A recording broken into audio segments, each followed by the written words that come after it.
बड़े मासूम हैं वो लोग जिन्हें लगता है कि मोदी जी बार बार विदेश भारत को मजबूत करने जाते हैं, क्योंकि अगर इन दौरों से देश को रत्ती भर भी फायदा होता तो आज हमारी विदेश नीति पूरी दुनिया में इतनी अलग थलग नहीं पड़ी होती। आज पाकिस्तान और बांग्लादेश जैसे भिखमंगे देश हमें आंख नहीं दिखा रहे होते। असलियत तो यह है कि मोदी जी अपने परम मित्र अडानी को बिजनेस दिलाने के लिए विदेशी दौरे पर निकले रहते हैं, क्योंकि रिकॉर्ड उठाकर देख लीजिए ना, अब तक मोदी जी जिस देश भी गए हैं वहां से अडानी के लिए कोई ना कोई बड़ी डील लेकर ही लौटे हैं। ताजा मिसाल तो हाल ही का है। आज की तारीख 9 फरवरी 2026 है और मोदी जी मलेशिया में हैं।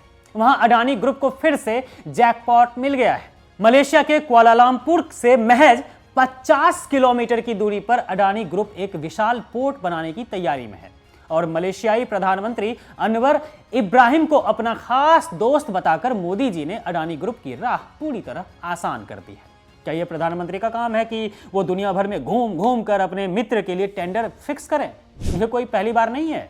यही pattern Bangladesh, Sri Lanka, Singapore, Nepal, Kenya और ऑस्ट्रेलिया में भी दिखा है। साल 2017 में बांग्लादेश के साथ बिजली का वो सौदा जिसने आज वहां की जनता को भारत के खिलाफ खड़ा कर दिया है, क्योंकि वो डील सिर्फ अडानी के फायदे के लिए थी। आज वहां की सरकार उन डील्स पर दोबारा विचार कर रही है। श्रीलंका में तो वहां के अधिकारी ने ऑन कैमरा कबूल किया था कि मोदी जी ने खुद दबाव डाला था ताकि विंड पावर का प्रोजेक्ट अडानी को मिले। क्या मोदी जी देश के प्रधानमंत्री हैं या सिर्फ गुजरात और अडानी के प्रधानमंत्री बनकर रह गए हैं? इस लालच के चक्कर में भारत को पूरी दुनिया में कितनी शर्मिंदगी झेलनी पड़ी, क्या इसका कोई हिसाब है? केन्या में जब अडानी ने एयरपोर्ट पर कब्जा करने की कोशिश की तो वहां के लोगों ने सड़कों पर उतरकर गो बैक इंडिया के नारे लगाए। वहां के एक्टिविस्ट्स ने पूरी दुनिया के सामने कहा कि भारत एक भ्रष्ट देश है। मोदी जी के दोस्तवाद ने 140 करोड़ भारतीयों के माथे पर भ्रष्टाचार का कलंक लगा दिया।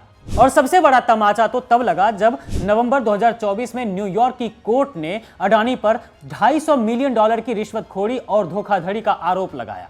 अमेरिका में केस दर्ज हुआ कि अडानी ने भारत में सोलर प्रोजेक्ट्स हासिल करने के लिए भारतीय अधिकारियों को करोड़ों की रिश्वत दी। सोचिए, जिस देश में मोदी जी ना खाऊंगा ना खाने दूंगा का नारा देते हैं, उसी देश के उद्योगपति पर विदेशी अदालतें रिश्वतखोरी का ठप्पा लगा रही है और हमारे प्रधानमंत्री वहां जाकर भी दोस्ती निभा रहे होते हैं। आज आलम यह है कि ऑस्ट्रेलिया से लेकर श्रीलंका और केन्या तक हर देश इन संदिग्ध डील्स पर पुनर्विचार कर रहा है। दुनिया समझ चुकी है कि मोदी जी जहां भी जाते हैं वहां भारत का तिरंगा नहीं बल्कि अडानी का मुनाफा ऊंचा करने जाते हैं। आज देश और पूरा विपक्ष पूछ रहा है कि आखिर कब तक भारत की प्रतिष्ठा को एक उद्योगपति के चरणों में गिरवी रखा जाएगा? क्या अडानी का बिजनेस भारत के आत्मसम्मान से बड़ा हो गया है? मोदी जी, ये देश आपकी निजी जागीर नहीं है। जनता देख रही है कि ये राष्ट्रवाद का चोला पहनकर सिर्फ मित्रवाद का धंधा चल रहा है देश में। अब ये ढोंग बंद होना चाहिए।